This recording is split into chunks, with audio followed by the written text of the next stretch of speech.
Aside from the physical killing, the rape of our women, the physical torture, the extortion, there's a list of 20 worst crimes of the Europeans. These are not all the crimes that they committed, but these are the worst ones. They are all documented. They are all explained. And you could read many books that talk about what they did. And these are things that they wrote that they did. They had no shame in writing about how they killed us, how they raped the women, how they would gather us and burn us at the stake. I mean, they had no shame. So the information, if you want to read what they wrote, I mean, it's plenty. They were pretty interested to write and very proud to be killing us the way they did. So a lot of the sources that we get this information from, it's not third party, it's actual first person accounts of what happened or first person witness. So 20 worst crimes. Now, once you kill the people, you rape the women, the new offspring that come out of the rape population, the whole creation of concepts and identities that do not define us, were the whole concept of raza, the whole concept of mestizaje. So first of all, not all of our people have mixed blood. That's another farce. They say, well, we're all mixed anyway. You know, Mexico and Central America, we're all just a mestizo concept. I got an email about a week ago, this guy from Mexico telling me that, you know, get over it. We're all mestizos anyway. You know, we're a new race, a new culture. You know, which was, you could tell that mindset that we're talking about, that we're confronting here, it's very well alive in Mexico and Central America. And let's talk about how those concepts came to be. How do we go from being Mexica, Maya, Purepecha, all of these identities, how did all of a sudden we become raza, mestizos? Well, that process was rape.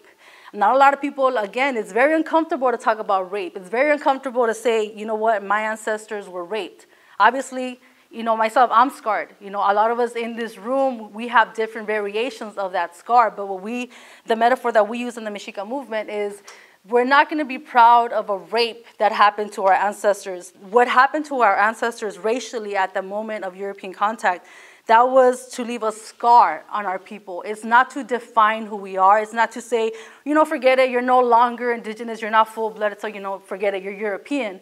It's not about taking that away. It's about us saying, you know what, that was a practice that happened. Thousands and thousands of years, we were indigenous people. We were Nican Tlaca. 500 years, we're under occupation. Obviously, our lands are occupied, our DNA is occupied, our mentality is occupied. Everything about us is an occupied people. And I mean, what type of people or what type of group of people actually honor the rapists? It's not something that is glamorous, it's not something that's accepted. And another thing, it's presented like, again, the very glamorization of rape and culture.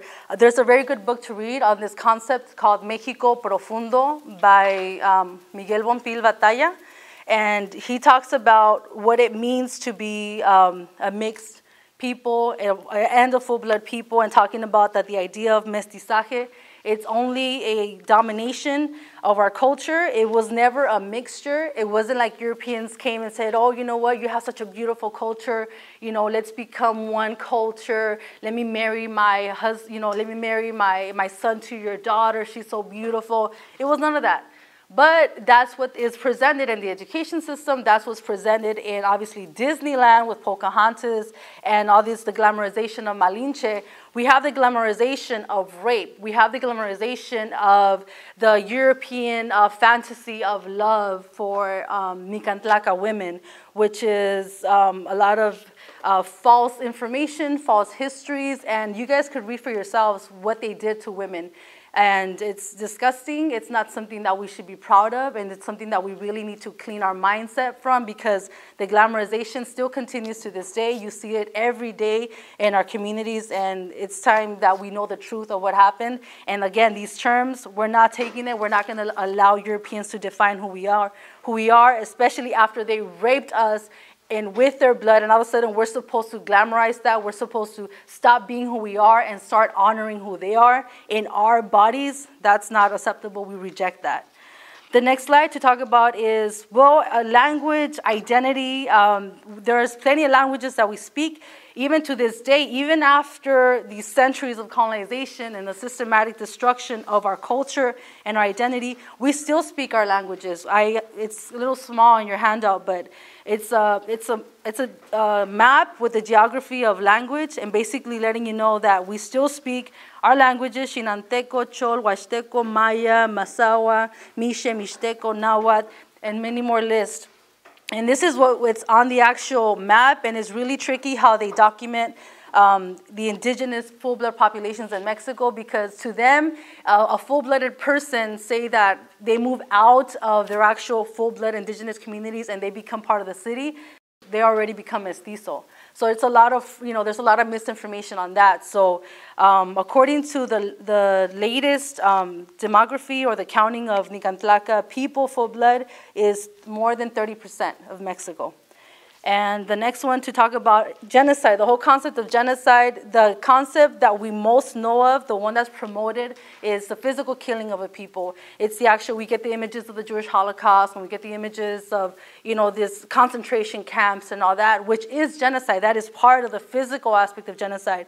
But then there's another form of genocide that's more, like I said, let me read you from the quote.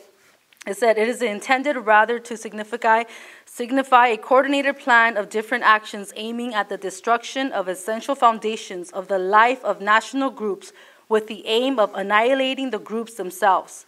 The objectives of such a plan would be the disintegration of the political and social institutions of culture, language, and national feelings, religion."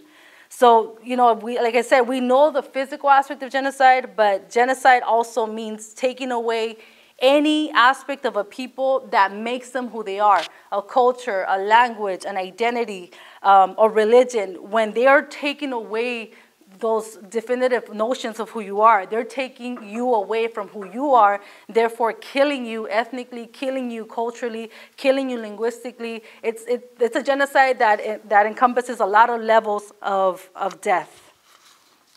And we in the Mexica movement, talking about all this as far as identity, there's a poster I have there. Olin created that, I think it's 1995 or 1993, around there.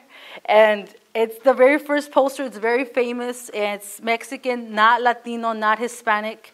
And it says, "We are not white. Hispanic and Latino mean white. Stop the cultural castration of our people." I mean, that's a pretty powerful poster to have in 1995, where you say you're at a SWAT meet, where we used to have a SWAT meet booth, and people will look at that and they'll be like, what are they talking about? That's racist. How are we not Hispanic? How are we not Latino? And then the evolution of our message, where now, I think the next poster on the other side is 2009, 2010, says, "We are indigenous people, not illegals. This is our continent."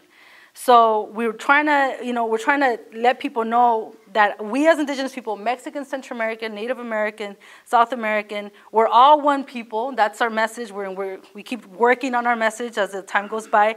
We're indigenous people. We're not illegals. This is our continent. More simple for people to understand. People get that. They see it, and they could connect to that. That's what we're trying to do with a lot of our posters that we have. So that's to kind of show you how we're countering this colonial identity that we're being given. Power definition, basically the colonialist has the power definition. They control the census, they control statistics, they control reports. So obviously they're going to categorize us to whatever benefits them. Rape and genocide, I just wanted to offer a quote.